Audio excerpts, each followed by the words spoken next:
What's up guys, welcome back to my channel. आ गया हूं लेकर एक और बहुत ही कमाल की स्ट्रैटेजी वीडियो।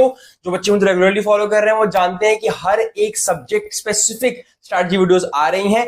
ऑलरेडी साइंस के बच्चों के लिए यानी पीसीएम डल चुका है, इकोनॉमिक्स की डल चुकी है, जनरल एप्टीट्यूड टेस्ट की डल चुकी है, एंड हाँ यही डली है फिलहाल तो, है ना। और मैथ्स की डल चुकी है। भाई साइंस का हो गया, मैथ्स हो गया, अब बचा अकाउंट्स बिजनेस और एक आएगी ह्यूमैनिटीज के बच्चों के लिए, जिसमें एक ह्यूमैनिटीज का टॉपर बताएगा कि भाई उसने कैसे 800 में से 750 प्लस स्कोर किया। तो वो वीडियो भी जल्दी आ जाएगी।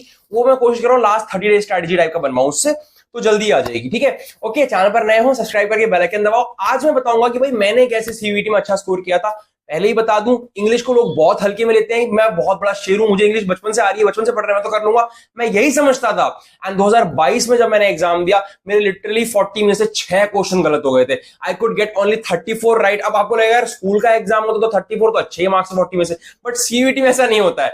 अगर 40 में से 34 आपके सही है, मतलब 6 गलत, तो 6 इंटू 5 30 मार्क्स गए, प्लस हर एक क्वेश्चन का -1 का नेगेटिव मार्क भी होता है, 36 मार्क्स कट गए। तो 200 में से सिर्फ और सिर्फ 164 नंबर आए थे, तो which was very much less अगर सीयूटी के टर्म्स में देखा जाए। फिर मैंने, आपको जैसे कि पता ही है, मेरे को फर्स्ट ईयर में मेरा डिजायर्ड कोर्स नहीं मिला। दिल्ली यूनिवर्सिटी में एडमिशन मिल गया था, बट जो कोर्स मुझे करना था वो नहीं मिला था। शायद इको ऑनर्स मिला था श्यामलाल कॉलेज में। I am not defaming any college, की बहुत बुरा कॉलेज है, मुझे नहीं करना था ना वो, तो मैंने छोड़ दिया, मैंने ड्रॉप ले लिया। और मुझे वैसे भी जामा मिला इस्लामिया से बीबीए करना था, मुझे किसी ने गाइड किया था कि वहां से करो, it's better and it is actually good, तो वही कर रहा हूँ। फिर मैंने ड्रॉप लेकर नेक्स्ट टाइम दिया, मैंने इंग्लिश को अच्छे से पढ़ा, एंड फिर जाके मेरे बेहतरीन मार्क्स आए कि मैंने 200, मेरे जो 40 क्वेश्चन मैंने अटेम्प्ट किए, 40 क्वेश्चन 40 मिनट में करने होते थे, मेरा सिर्फ और सिर्फ 2 क्वेश्चन गलत हुए थे, यानी आई स्कोर्ड 188 मार्क्स।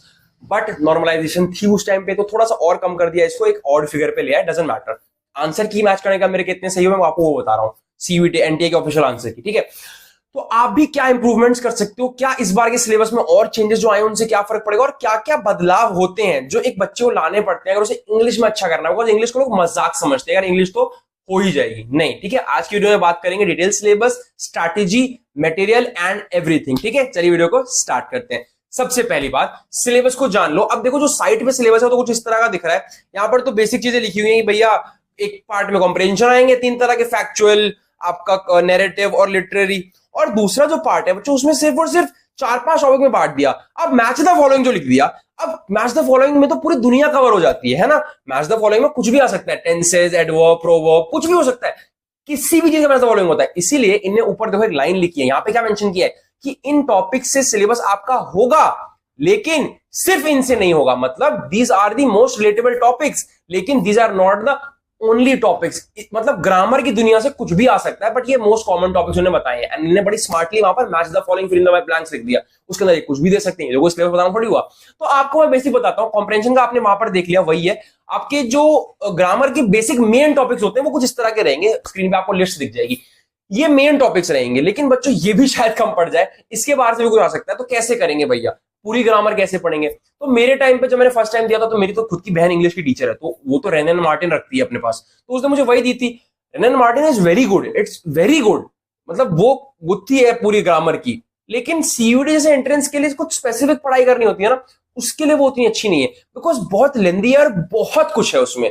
मतलब आप एक टॉपिक में घुसोगे तो उसी में 4 दिन घुसे रह जाओगे, बहुत लेंदी है। तो कोई सीयूटी स्पेसिफिक गाइड आपके पास होना बहुत जरूरी है। तो आप कोई भी 2025 की लेटेस्ट सिलेबस वाली कोई भी गाइड खरीद लो। जैसे मेरे को तो जो गाइड अच्छी लगती है मैंने प्रोडक्ट में टैग कर दिया है, क्योंकि इसमें स्पेसिफिक क्वेश्चंस है और पीवाईक्यूज भी दिए होते हैं। इस बुक के अंदर पीवाईक्यूज और मॉक टेस्ट ऑलरेडी गिवन होते हैं, जिनकी बहुत जरूरत पड़ेगी, मैं आगे बताऊंगा। तो मैंने लिंक कर दिया, चाहो तो यहीं से खरीद लेना। और बाकी आपको जो ठीक लगे नए सिलेबस के हिसाब से इंग्लिश की वो गाइड ले लो, मुझे कोई दिक्कत नहीं, गाइड सभी अच्छी होती है। कुछ कुछ स्पेसिफिकली पसंद आती है किसी को कोई पसंद आती है। ठीक है, तो आप गाइड ले लीजिए जिससे आप बेटर समझ पाओ। तो ये सारे जो टॉपिक्स हैं बच्चों, इन सबको पढ़ना है। पर भैया क्या सिर्फ मैं बहुत सारे एमसीक्यू बनाऊं, 2 घंटे पढ़ूं, हो जाएगा? नहीं। अब बात करते हैं स्ट्रैटेजी की। सिलेबस का आपने देख लिया कि थोड़ा सा वास्ट है, कोई स्पेसिफिकली ये नहीं बोल सकता कि यही आएगा। उन्हें पूरा ही बोल दिया कि सब कुछ ही हम दे सकते हैं, ग्रामर पूरी आएगी, बचपन से जरूर पढ़ते आ रहे हो। लेकिन अब बात आती है, हमेशा बचपन से पढ़ते हुए कुछ ना कुछ ल्यूप होल्स रह जाते हैं। मुझे आते हैं टेंसेज, बट उसके कुछ कुछ क्वेश्चन मुझे फंसा लेते हैं। मुझे आते हैं प्रोनाउंस, मुझे आता है direct and direct speech, but कुछ कुछ ऐसे सेंटेंस आते हैं मैं बदल नहीं पाता। एक्टिव पैसिव मुझे आता है, बट कभी कभी कुछ ऐसे क्वेश्चन पैसिव में देते हैं जिसे मैं एक्टिव में नहीं कर पाता। वो ल्यूप होल्स ढूंढना है, वही ल्यूप होल्स पेपर में मिलेंगे। और आपके ज्यादा मार्क्स गंदे नहीं आते किसी के भी इंग्लिश में, 2-3 क्वेश्चन गलत हो जाएंगे, 3-4 गलत हो जाएंगे। अगर आपने 4 क्वेश्चन गलत कर दिया ना, 20 नंबर गए प्लस -4 नेगेटिव मार्किंग है, 24 नंबर कट गए, 250 में से सीधे 220 के पास आ जाओगे। तो ये काफी कम हो जाता है। इंग्लिश जैसे सब्जेक्ट में ना फुल लाने का ही ट्राई करो, 200 में से 200 लाने का ट्राई करो। देख रहे हो ना, मेरे सिर्फ 2-3 क्वेश्चन गलत हुए, सिर्फ 3 क्वेश्चन गलत होने पर भी बंदे की परसेंटाइल 98 99 नहीं आ रही है, सीधे 93 94 आ रही है। तो काफी गिर जाता है, आप बहुत लोगों से पीछे हो जाओगे। दिल्ली यूनिवर्सिटी में जाना तो फुल लाने के लिए ट्राई करना ही पड़ेगा, ठीक है।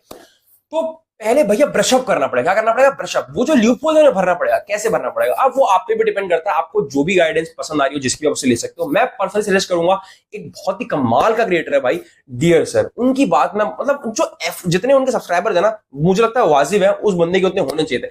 जितना एफर्ट वो लगाते हैं अपनी वीडियोस में, जितना एफर्ट लगा के, मैं कोई प्रमोशन नहीं कर रहा हूं, उनको जरूरत भी नहीं है किसी से प्रमोशन कराने की।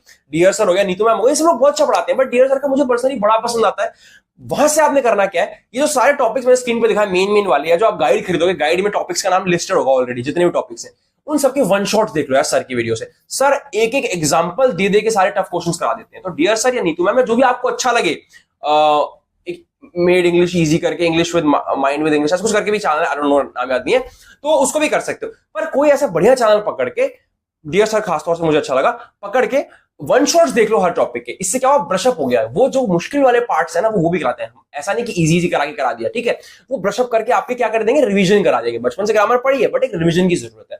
एंड अगर आपको चाहते हो कि आप एमसीक्यू गाइड से ना पढ़ो, आप चाहते हो रिवीजन भी भैया कोई ऑनलाइन ही करा दे, एमसीक्यू करा दे, तो उसके बहुत तरीके। एक तो आप मेरे चैनल के प्लेलिस्ट सेक्शन पे जाओ, नीचे स्क्रॉल करो, नेहा मैम ने ऑलरेडी प्लेलिस्ट बना के छोड़ दी है। उसमें एक प्लेलिस्ट में 16 वीडियोस है, टॉपिक समझाया पहले, फिर एमसीक्यू कराए, और एक प्लेलिस्ट में 6 वीडियोस है, वहां भी टॉपिक समझाया, एमसीक्यू कराए। तो 22 वीडियोस है नियरली, पूरा सिलेबस सीयूईटी का उसमें कवर करा है, सारे एमसीक्यू करा दिए। तो वहां से आपको ये पार्ट करना पड़ेगा, ठीक है। ये मैं अभी पार्ट 2 की बात कर रहा हूं, कॉम्प्रिहेंशन वाले की बात नहीं हो रही है। तो आपको करना क्या, पहले वन शॉट देखिए, पूरा कॉन्सेप्ट क्लियर करना है। फिर क्या करना है भैया, फिर चैप्टर वाइज एमसीक्यू, जो मैं हमेशा बोलता आया हूं। ये भैया कैसे होते हैं, जो टॉपिक का नाम है, जिसकी भी गाइड आपने खरीदी है, उस गाइड में टॉपिक वाइज एमसीक्यू होंगे ना, उसके बहुत सारे एमसीक्यू लगाओ भैया, थोड़े बहुत नहीं, बहुत सारे एमसीक्यू। बिकॉज इंग्लिश में आपको नहीं पता कौन सा वाला आ जाएगा, एंटोनिम सिनोनिम में कौन सा वाला आएगा आपको नहीं पता। तो रोज आधे घंटे 20-20 एमसीक्यू एंटोनिम सिनोनिम के याद करने हैं, वन वर्ड मीनिंग 20-20 याद करनी है। यहां से लेकर एग्जाम होने तक रोज आधे से 1 घंटा, ज्यादा टाइम नहीं, इंग्लिश के लिए मरना नहीं है, सिर्फ आधे से 1 घंटा रोज देना है इंग्लिश को। मान लो 3 डोमेन्स के लिए आप पढ़ रहे हो, हर डोमेन को 2-2 घंटा दे रहे हो, तो उसके बाद आधा 1 घंटा इसको दे दिया। दिन में 7-8 घंटे तो आप पढ़ोगे ना। देखो ये जो बचे हुए 30-40 दिन है, इसी में मेहनत है। फिर सोना है आपको, फिर कोई काम नहीं है, फिर सिर्फ यूनिवर्सिटी डिफरेंट फॉर्म्स भरने, वो फॉर्म तो मैं ही भरवा दूंगा, सारी अपडेट मैं ही दे दूंगा, दिल्ली यूनिवर्सिटी का पूरा प्रोसेस भी मैं ही करवा दूंगा। आपको कुछ पढ़ना लिखना नहीं है इसके बाद, बस ये 40 दिन बचे लाइफ के, इसमें पढ़ लो, इसमें 7 से 8 घंटा पढ़ लो रोज, कमाल कर जाओगे, समझ गए। तो करना क्या, वन शॉट देखना है, उसके बाद चैप्टर वाइज एमसीक्यू लगाने। अब जो मैंने गलती की थी, जिसकी वजह से सेकंड टाइम भी मैं कुछ क्वेश्चंस में फंस रहा था, या 2-3 क्वेश्चन मेरे गलत भी हो गए, वो ये था कि मैंने ओवरऑल मार्क्स नहीं लगाए थे। टाइम का आइडिया, कॉम्प्रिहेंशन को कितना टाइम देना है, ये सब आइडिया कैसे लगता है जब आप ओवरऑल बॉक्स लगाते हो। तो आपको पहले करना है ब्रशअप, अपने सारे कॉन्सेप्ट्स को वन शॉट्स देखने हैं किसी भी टीचर के, या मेरे चैनल पे प्लेलिस्ट सेक्शन में जाओ, नेहा मैम की वीडियोस जो है उसी को देखकर अपना कंटेंट भी आप समझ जाओगे थोड़ा सा, और एमसीक्यू भी देख लोगे। बट मैं पर्सनली कहूंगा वन शॉट पहले डियर सर का देख लेना, वो तो कमाल आदमी है, ठीक है। वो कर लिया, थोड़े चैप्टर वाइज एमसीक्यू लगाए, किसी भी गाइड, जो भी गाइड आपने खरीदी उससे चैप्टर वाइज एमसीक्यू लगा दिया। फिर मॉक टेस्ट ले लिए। अब मॉक टेस्ट कहां से भैया, किसी भी गाइड में कोई भी क्वेश्चन बैंक खरीद लो, मॉक टेस्ट आपको मिल जाएंगे। वरना मॉक और पीवाईक्यू आप कहां से खरीद सकते हो, उसके लिए मेरी वीडियो भी आने वाली है कमाल की।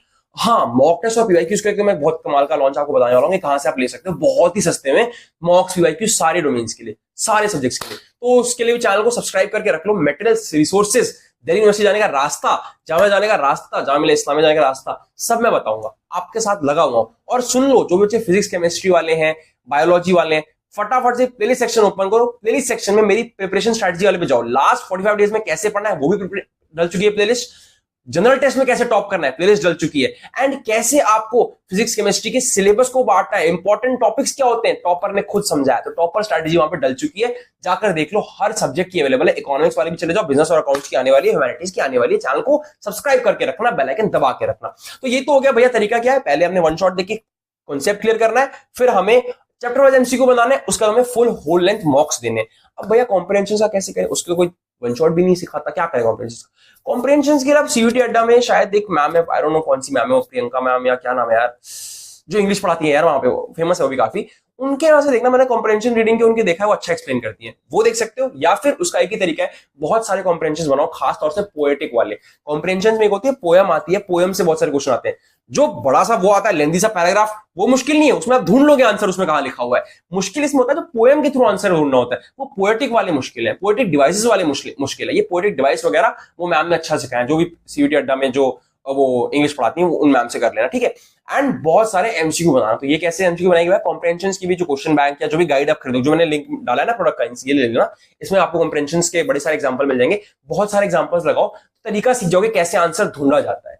मेन फोकस जो पोएम वाले होते हैं, पोएम वाले थोड़े टफ होते हैं, उसमें डायरेक्ट ढूंढने से आंसर नहीं मिलता, समझना पड़ता है, समझने के लिए प्रैक्टिस चाहिए। तो ये आपको इस तरह से सीख लेना है। तो ये हो गया आपका दोनों पार्ट का डिवीजन। पहले करना है वन शॉट से कॉन्सेप्ट सीखना है, कॉन्सेप्ट सीखो, फिर अपना एमसीक्यूज बनाओ चैप्टर वाइज एमसीक्यू के बाद होल लेंथ मॉक, जब दोनों